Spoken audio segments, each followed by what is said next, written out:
sure you're going to see much here, guys, but valve check is quite easy, really. Just trying to angle you. 4 bolts on the head there, and then you pop the valves off and you see what's going on in there. So what I'll do is, so it's these 4 bolts in here, they're all 8, 1, 2, 3, 4, and then the valves really should have some play in them.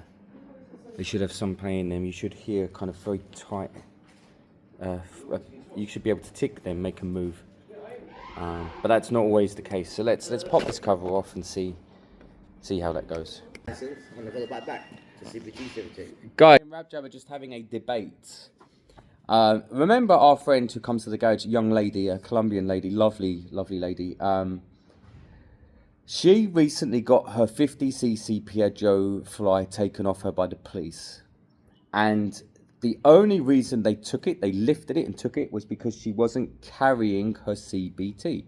Now, she was fully licensed, fully insured for everything. Legal, everything was legal, provisional license was legal, but she had to carry the CBT. Now, I said to her, that's wrong, you can produce blah, blah, blah. And then I went online and looked up the law, and the law says that learner riders must carry their CBT license at all times. Now, about a month later, I'm saying to Rabjab, the law's changed. You actually have to carry your CBT at all times. And he's done every year. No, I'll just produce it. I'll show him a picture. Blah, blah, blah. He's done everything. He's not really believing me. But she's lost her bike because when she went home and tried to get her CBT certificate to collect the bike, she realised that she's got the old CBT certificate. She'd done the new one, but she couldn't find the certificate. She applied to the company to get a replica certificate, which is in date, a good one.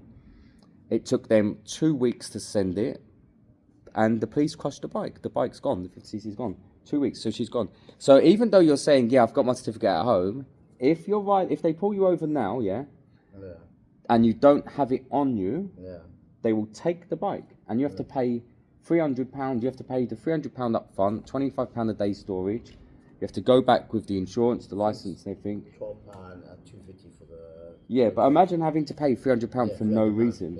And to go all the way up there. They didn't even take hers to our local. They took it in South London, like Croydon. They took hers down across the river. I took that one last time. That was Perival. Yeah. And lucky. Yeah, mine have always gone to Perival. So I had the police letter, CBT, insurance. My insurance covers.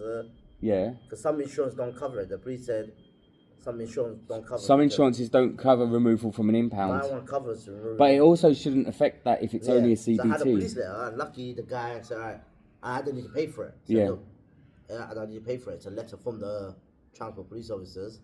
Why was the bike taken? Because somebody cloned my number plate and I remember. Come in, So police stopped me and they think I said no. I remember. So Rabjab's clone was plated a couple of years back. Well, actually, your bike was stolen.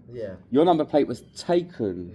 So it might have been your legit number plate up in Manchester. Somewhere, I don't know. Yeah, that's right. And then you got a complaint that your bike, but the picture of the bike was like a 390, different colour.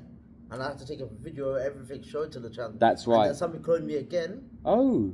Yeah, this is the second time where I made him go lease side with you. And then I couldn't, I had no bike. Did you tell me this? No. Yeah, I did. Oh, twice. That was 2 years ago. But the DVLA offered to give you a new plate and you said no. No, they didn't. So you have to pay a lot of money. I thought they offered to give you a new number plate. No. Yeah, they did at some point. No, it's not free. Charge you. But guys, CBT, if you want a CBT, you have to carry it. That's the law. It's a fairly new law because I never knew of it. You have to have it on you at all times. It don't matter how legit you are. If you're pulled over, you don't have to CBT. They take your bike. You have to go home, get it, go back, give them £300. Let's see what we see. We're not at top dead centre or anything.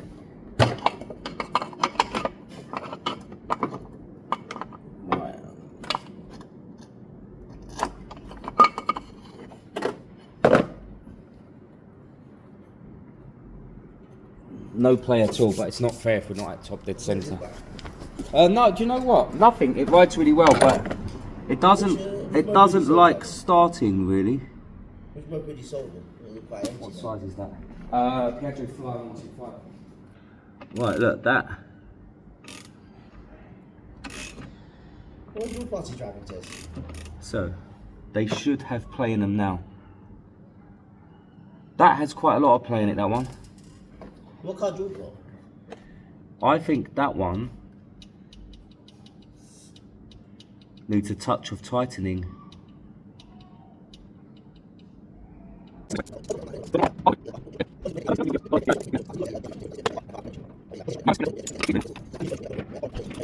So much more editing. When Rabjab's here, guys, my editing has to be spot on. How do valves work? Valves work. So the valves are going up and down, right? They're pushing up and down, and they're timed to the engine crank. The engine crank comes up to on a chain, and it times the top end. The what's it called? Oh God. Anyway, either way, the valves are being pushed down and pushed up, but there has to be a tiny gap between the top rockers and the valves themselves because of expansion, because metal expands. If these valves were out of spec by a millimeter, if it was out of spec by a millimeter, it won't be happy when cold, which is what could have been the problem here. It won't be happy when cold, it won't idle when cold. But once you get some heat in it, the valves expand into spec, and then it rides beautifully. When it's cold again, they expand, they shrink out of spec. So you actually need them in spec when cold, and then they will expand and they'll take up some of the space when they've expanded. So I may have just done that. It's unlikely. I don't think that valve was out of spec enough. But we'll know. If this just starts quite easily and idles, we would have actually solved our problem there. I've put the charged battery in. That's a good battery and charged. In some ways, it should just start and idle now. In other ways, it's unlikely that that tiny adjustment, it might have been a quarter of a turn, has saved it. But let's see. So it wouldn't start, it wouldn't idle well. But if you kept starting it for ages and it got warm, it then ran beautifully. I drove it to the MOT, it passed easy, it drove well. I got an MOT every time. Yeah, so I've just adjusted the valve, one of the valves, the exhaust valve. It may have made enough of a difference to, yeah, it may have.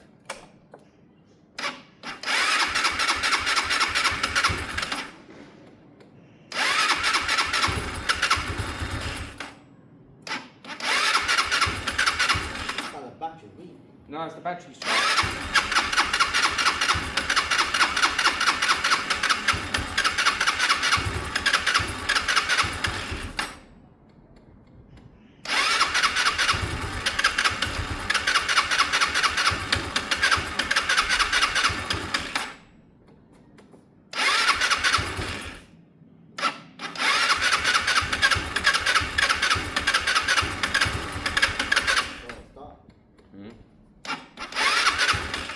I don't think I've looked at the air filter. Maybe you should look at that. Because both engines start quite quickly, Charlie. Yeah.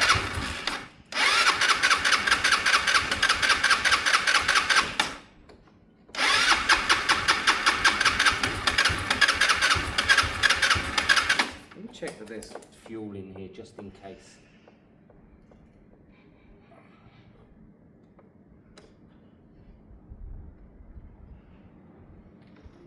What I really need to do is a compression test, just in case. No.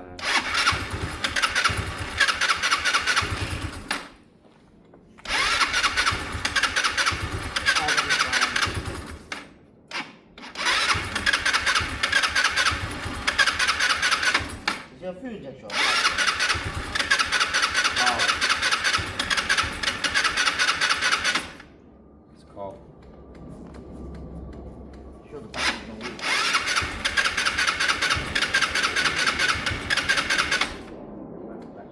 Status getting followed on.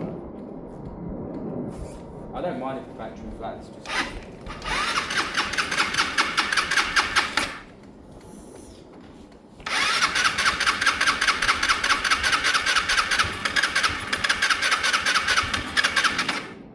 curious if I pop that airbox off.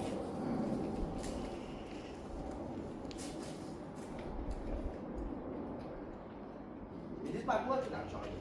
What? Is the bike past the MOT, this one? No, I haven't done MOT yet. Is this the Honda one? That's the Mutt.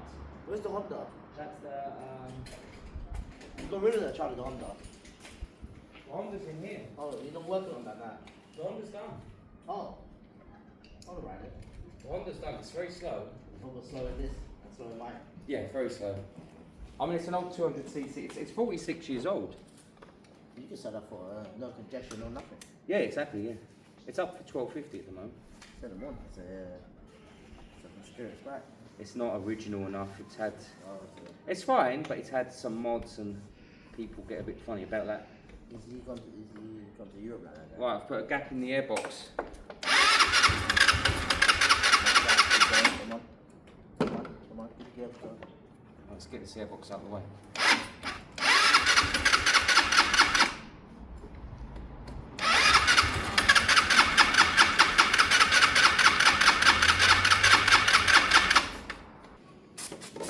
It'd be nice to see him.